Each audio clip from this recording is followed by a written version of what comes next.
Hello there YouTube, my name's Adam from Gunjack, coming at you guys today with a review of the CYMA SVD-S. Before we look at the replica, let's take a look at the real steel weapon's history. The SVD, or the Sniperskaya Vindovka Dragunova, literally translating to Dragunov sniper rifle, is a marksman's rifle of Russian origin. Developed in 1958 by Soviet engineer Yevgeny Dragunov, the SVD was created to provide precision engagement capabilities to frontline soldiers, and to keep up with NATO's use of full-power cartridges at the time.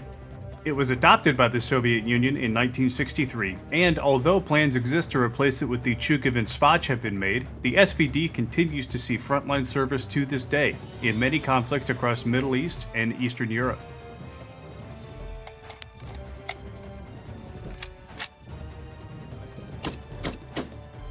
The CYMA SVD-S comes in a box flanked by the newer black styrofoam.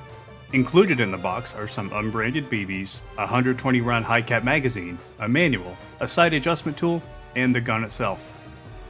The CYMA SVD-S is made mostly of metals, with a plastic handguard in the front, a plastic pistol grip, and a metal folding stock in the rear. The front sight is also an all-plastic construction.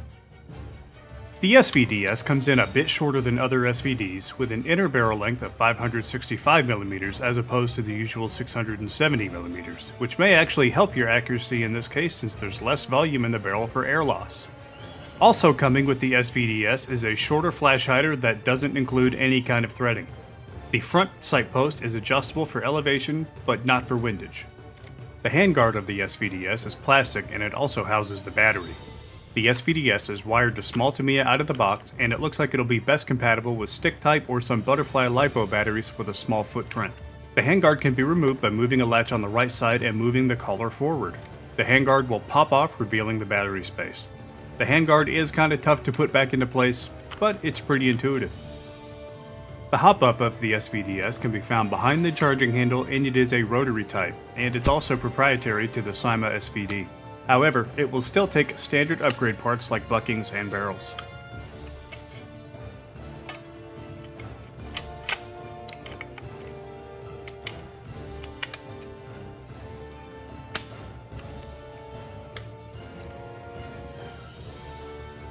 The CYMA SVD-S includes a 120-round magazine out of the box.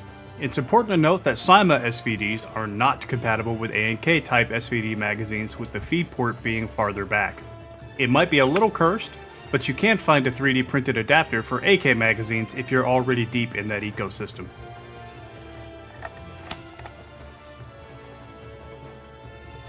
The SVD-S includes a side rail for optic mounting. It's designed for use with PSO scopes, but it can also use common AK side mounts if you have a different scope you'd like to use.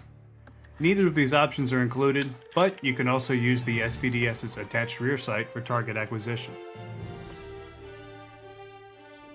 A quick aside for the PSO since it's a separate component. This is the Matrix 4x24 PSO1 and I really like it. The eye relief is pretty good for where it sits on the rifle, the reticle is clear, and it also illuminates red with a switch if you install a battery.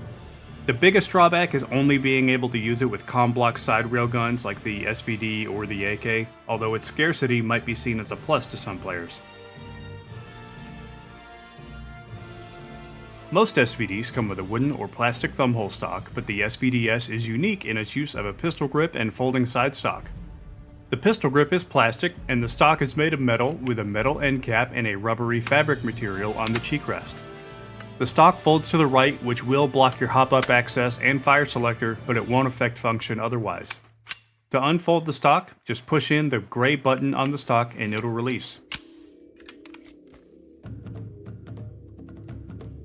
The SVD-S comes with a proprietary gearbox design based on the RealSword Type 3 system, and it doesn't use many commonly available upgrade parts apart from an SR25 cylinder and a short type motor.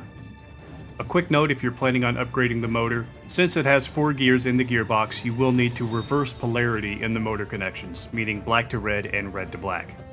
Out of the box, you should expect around 440 FPS with a maximum effective range of 180 feet. So, what's the final verdict on this gun? Well, it's a long-range rifle with a Recon profile.